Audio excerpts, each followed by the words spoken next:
Dan acara yang ditunggu-tunggu yaitu pemberian materi oleh Dinas PUPR Mas Muharrar Ramadan STMT tentang peran data untuk perencanaan, pelaksanaan, evaluasi, dan pengendalian pembangunan di Kabupaten Purworejo. Untuk itu, kepada Mas Muharrar Ramadan STMT disilakan. Assalamualaikum warahmatullahi wabarakatuh. Ya, terima kasih untuk kehadirannya oleh Bapak Ibu sekalian di sini. Sebelumnya kami mohon maaf pada saat ini Bapak Yusuf untuk kabit kami dari Dinas PUPR berhalangan hadir karena ada acara di Jakarta, sehingga kami di sini diminta untuk menyampaikan materi sosialisasi tentang bimbingan teknis tersebut. Nah, tanpa mengurangi rasa hormat Bapak Ibu sekalian di sini, mari kita langsung materi yang akan kami sampaikan. Nah, di sini adalah peran data untuk perencanaan, pelaksanaan, dan evaluasi dan pengendalian pembangunan di Kabupaten Purworejo. Nah, di sini kami berharap di sini akan mengenalkan apa itu data dan apa itu pentingnya data. Kenapa kita harus membuat data? Nah, dari segi perencanaan, pelaksanaan, evaluasi, dan pengendalian. Nah, di sini adalah berikut beberapa outline-nya. Nah, di situ ada pengertian tentang apa itu data, kemudian amanat kenapa kita harus menyediakan data itu sendiri, kemudian perbandingannya antara data statistik dan data geospasial itu seperti apa sih. Nah, kemudian dan pemanfaatannya dalam perencanaan, pelaksanaan, evaluasi, dan pengendalian itu sendiri. Oke. Nah, kita masuk di sini adalah apa itu data. Nah, data di sini adalah catatan atau kumpulan atau fakta atau angka atau peta-peta ya di sini yang menunjukkan keadaan sebenarnya atau kondisi existing. Jadi data itu harus benar. Nah, baik itu berupa angka, berupa peta, atau berupa simbol, gambar, dan sebagainya. Nah, jadi harus menunjukkan keadaan sebenarnya. Nah, di masing-masing wilayah atau kekuasaan OPD-OPD masing-masing tersebut. Nah, dari sini data tersebut juga dibagi menjadi dua jenis. Yang pertama adalah data statistik, yang kedua adalah data geospasial. Apa sih data statistik itu dan apa juga itu data geospasial? Nah, mudahnya seperti ini Bapak Ibu sekalian. Nah, dalam mengenali data, kalau data statistik itu pasti berupa angka. Nah, itu data statistik, misalnya jumlah penduduk, nah, jumlah warga miskin, jumlah kasus COVID, kemudian jumlah produktivitas pertanian, kemudian apalagi jumlah infrastruktur dan sebagainya. Nah, jumlah pegawai itu juga data statistik. Nah, itu. Kemudian apa bedanya dengan data geospasial? Nah, kalau data geospasial di sini adalah dia menunjukkan adanya lokasi atau keadaan di permukaan bumi. Nah, jadi misalkan lokasi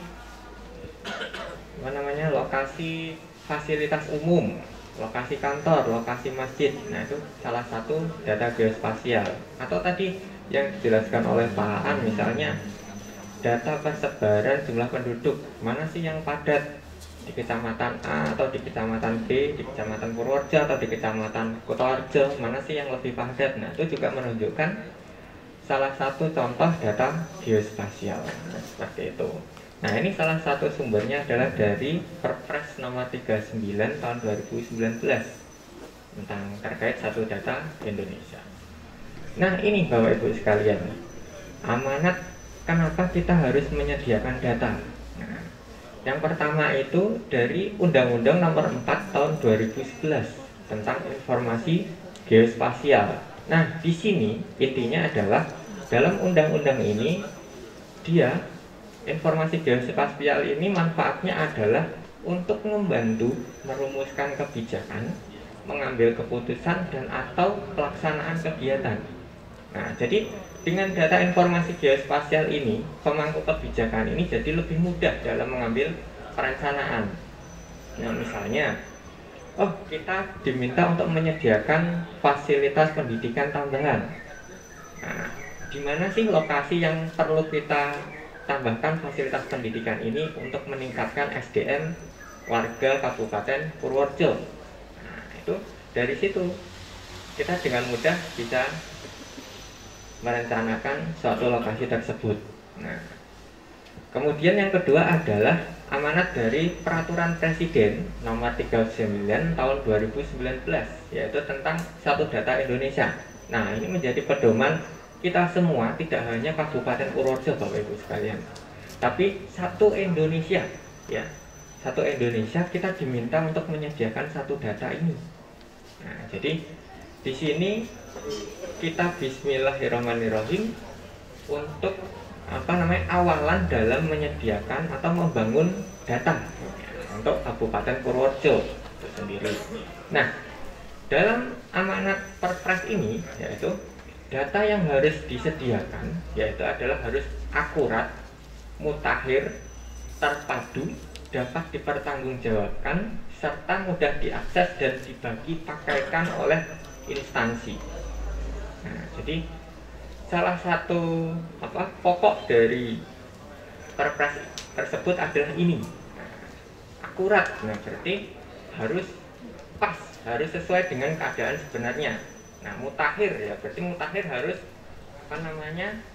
maju, modern. Nah, kemudian terpadu. Nah, yang susah di sini adalah terpadu. Nah, kami yakin Bapak Ibu sekalian dari masing-masing OPD itu sudah memiliki data banyak sekali data. Nah, tapi untuk menterpadukan datanya ini, nah, misalnya formatnya harus seperti apa agar bisa digunakan oleh antar instansi. Nah, ini yang akan kita drive, kita arahkan untuk agar terpadu. Nah, kemudian dapat dipertanggungjawabkan. Ini pasti Bapak Ibu sekalian pasti sudah sudah bertanggung jawab datanya benar, pasti itu benar. Nah, kemudian mudah diakses. Nah, di sini Diskominfo sudah membuat website yaitu untuk mengumpulkan data-data Bapak Ibu sekalian ini dalam satu website namanya Geoportal ya Geoportal Kabupaten Purworejo. Nah, di sini nanti sebagai wadah atau tempat untuk instansi, tidak hanya instansi tapi masyarakat, kemudian perangkat terkait dalam menggunakan data. Jadi dapat mudah. Misalnya butuh data A, data B, tinggal ngambil dari Geoportal. Misalnya untuk merencanakan sesuatu, kita butuh data. Nah, kita tinggal masuk ke website Geoportal dari Kabupaten Purworejo itu sendiri. Nah, itu. Nah, ini adalah salah satu contoh perbandingan data statistik dan data geospasial. Nah, yang kiri itu adalah data statistik, yang kanan adalah salah satu contoh geospasial. Nah, di sini. Nah, data statistik ini misalnya di sini kami ambil contoh adalah data jumlah penduduk tiap kecamatan. Nah, ini kami ambil dari salah satu contoh data BPS tahun 2017. Nah, misalnya seperti itu. Nah, kalau kita bandingkan ya Bapak Ibu sekalian, misalnya pemangku kebijakan atau pengambil keputusan ingin mengetahui jumlah penduduk di kecamatan mana yang paling banyak dan yang paling sedikit. Nah, kita bisa lebih cepat misalnya dengan geospasial ini. Warna yang lebih yang lebih gelap, tua. Nah, ini dia menunjukkan bahwa jumlah penduduknya lebih tinggi daripada kecamatan lainnya. Nah, yaitu lebih dari 60.000 jiwa. Nah, sedangkan yang paling rendah dikurang dari 30 jiwa ini adalah di Kecamatan Kaligesing dan Kecamatan Bagelen. Nah, apabila Bapak Ibu sekalian melihat dua data ini, nah misalnya Bapak Ibu sekalian diminta untuk mengetahui proporsi jumlah penduduk tadi, mana yang lebih mudah? Nah, jadi ini adalah salah satu yang harus kita drive, yang harus kita lakukan untuk kemudahan dalam membuat data. Nah, seperti itu. Nah, bagaimana cara membuat data statistik ini menjadi data geospasial? Nah, ini adalah dari tabelnya di situ. Kalau Bapak Ibu sekalian lihat di situ di data statistiknya, yaitu proporsinya adalah dia ada namanya kode, ada namanya kecamatan. Nah, kode dan kecamatan ini menjadi suatu data ikat, Bapak Ibu sekalian. Nah, data ikat di sini apa? Karena data ikat di sini itu menunjukkan suatu kewilayahan. Nah, jadi kewilayahan kecamatan A, kecamatan B, dan kecamatan sampai kecamatan bener. Nah, itu adalah yang mengikat dari lokasinya. Nah, sedangkan jumlah penduduk, kepadatan penduduk itu adalah jenis datanya. Nah, jadi kami di sini mengharapkan Bapak Ibu sekalian adalah membuat format yang seperti ini. Nah, ya. Kita tahu kalau Bapak Ibu sekalian itu sudah memiliki data yang banyak sekali, ya. Nah, tapi formatnya kan berbeda-beda. Ada nih satu data, dia menyebutkan kecamatan A, kecamatan misalnya Gerabak. Kemudian di bawahnya lagi ada listnya, jenisnya. Misalnya jumlah penduduk, terus bawahnya ada jumlah masyarakat miskin, kemudian jumlah masyarakat terbelakang dan sebagainya itu. Nah, itu kan nanti akan menyusahkan pemangku kebijakan dalam mengambil atau mengenali data tersebut. Nah, jadi sebaiknya data tersebut diubah atau diproporsikan kembali dengan format seperti ini. Nah, jadi kolom baris itu adalah lokasinya, kewilayahannya, sedangkan kolom-kolom sampai ke sampingnya itu adalah jenis datanya. Mau itu jenis data kasus COVID, mau itu data jumlah siswa, mau itu data jumlah keuangan, jumlah pegawai dan sebagainya, itu dibuat kolom. Nah, ke kanan. Jadi saat kita masukkan ke dalam data kewilayahan, nah itu tinggal kita klik, kita kaitkan dengan kode dan kecamatan ini, maka akan hasilnya menjadi data geospasial itu. Nah, itu salah satu gambaran Bapak Ibu sekalian dalam kita memproporsikan data. Nah, salah satunya untuk terpadu tadi itu. Nah, jadi agar terpadu dan sama itu. Oke, lanjut. Nah, kemudian peran data dalam proses perencanaan. Nah, kita sudah mulai dalam kenapa sih data itu kita buat. Nah, agar harus terpadu, harus termutakhir, akurat dan sebagainya itu. Nah, salah satunya kalau dalam proses perencanaan, misalnya ini adalah salah satu contoh data menara telekomunikasi dari Diskominfo. Nah, di sini misalnya kita ingin merencanakan penambahan atau peningkatan jaringan telekomunikasi, menara telekomunikasi. Nah, di sini kan kita harus tahu, oh daerah mana yang belum terlayani, daerah mana yang belum terjangkau telekomunikasi. Nah, itu kan akan menjadi spot lokasi yang harus kita rencanakan, kita tambahkan. Nah, seperti itu. Nah, di sini kemudian kita analisis jangkauannya. Nah, yang warna kuning-kuning itu menandakan jangkauan dari menara telekomunikasi. Ternyata di setiap kecamatan Purworejo belum semuanya terlayani. Nah, ini mau salah satu contoh saja, ya. Nah, jadi misalnya spot yang kosong itu di bagian antara kecamatan Bruno dan kecamatan Gebang itu. Nah, itu terlihat sekali ada blank spot, ada putih ya, tidak ada kuning, radius kuning-kuningnya. Nah, itu jadi salah satu rekomendasi dalam menambahkan menara telekomunikasi. Jadi contohnya mudah seperti itu Bapak Ibu sekalian. Nah, kemudian selanjutnya, nah, pemanfaatan data dalam pelaksanaan. Nah, ini data yang kita miliki itu juga bisa membantu kita dalam melaksanakan suatu kegiatan. Nah, ini salah satu contoh yang kami sajikan adalah misalnya ini data lokasi BRT. Nah, dari lokasi BRT ini saat bus itu jalan, nah, rutenya yang dilewati itu mana saja. Nah, jalurnya itu harus melewati jalan mana saja. Nah, yang warna hijau itu menunjukkan jalurnya. Nah, misalnya di bidang kebencanaan, nah di sini. Nah, di bidang kebencanaan ada data kerawanan banjir. Nah, kemudian ada titik lokasi tempat evakuasi.